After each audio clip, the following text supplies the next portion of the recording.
Hello everybody and welcome to the Daily Review, episode number 249 for Monday, November 16th, 2009.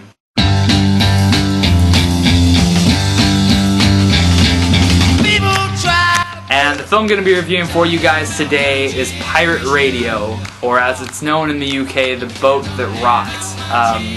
I actually quite prefer the UK title over the US title, so there you go. Congratulations.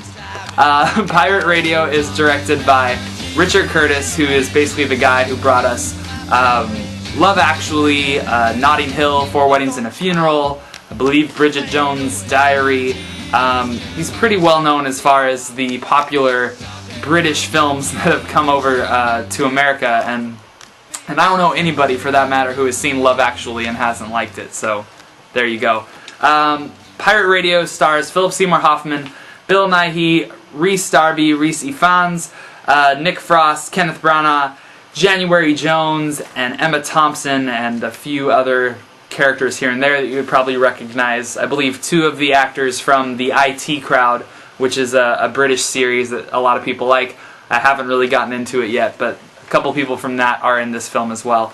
Pirate Radio is basically the story of kind of these pirate radio DJs who, in the 60s, when rock and roll music was banned in Britain, they set sail on the seas and they parked their ship in the middle of the ocean, and they just broadcast rock and roll music 24/7.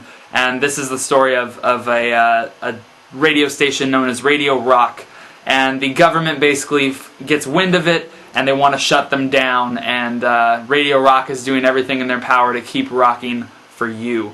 Pirate Radio, I think, is an immensely enjoyable film, and I think it's just that. Just like I talked about with 2012, where it's a movie where you just really want to just see special effects, and you're not really caring too much about the story, and by the end of 2012, you're not really caring whether they live or die. I don't think Pirate Radio is trying to set out to be, you know, this amazing, deep film. It's just trying to be a very entertaining, very joyful film to see, and I think it succeeds immensely in that level. And I think, you know, if people put down their hard-earned money, their $10, to see a film, this is pure entertainment from beginning to end, and I was sitting there with a smile on my face almost the entire film. The performances across the board are extremely well done, and I think that's basically why this movie works so well, because you have all these very talented comedic actors, as well as Philip Seymour Hoffman, who, I mean, his role isn't very meaty at all, but you just watch that guy and you're like, this dude is an actor.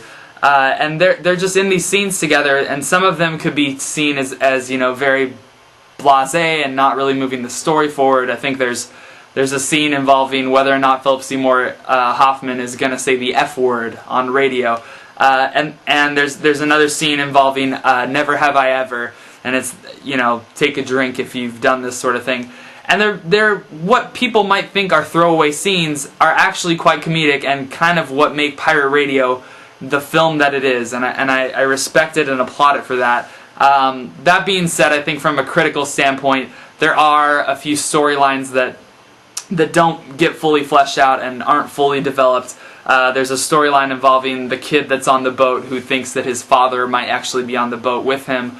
There's a marriage thing that happens kind of halfway through where this one guy gets married, and there's some drama in that. There's just a bunch of little side stories that don't really come fully fleshed out, but that's okay, because I think I was having too much fun to really care about that sort of detail to this film, because that's not the type of film this is. And of course it's a film about, you know, 60s rock music, so there are some incredible scenes and montages, namely the ones with All of the Day and All of the Night, My Generation, and Cat Stevens' song Father and Son, that I found thoroughly enjoyable. Pirate Radio is just such an entertaining movie, and I really hope people go out and check it out. I know it's not going to do too well at the box office, but, you know, go out there, see it. If you're tired of seeing buildings get destroyed and airplanes fly through the sky and tidal waves crash the world, go see Pirate Radio. Anyway, I give Pirate Radio a 4 out of 5. I think it's basically everything I could have possibly wanted for my 2 hours and $10. Anyway, thank you guys very much for watching. I'll be back tomorrow with another one for you.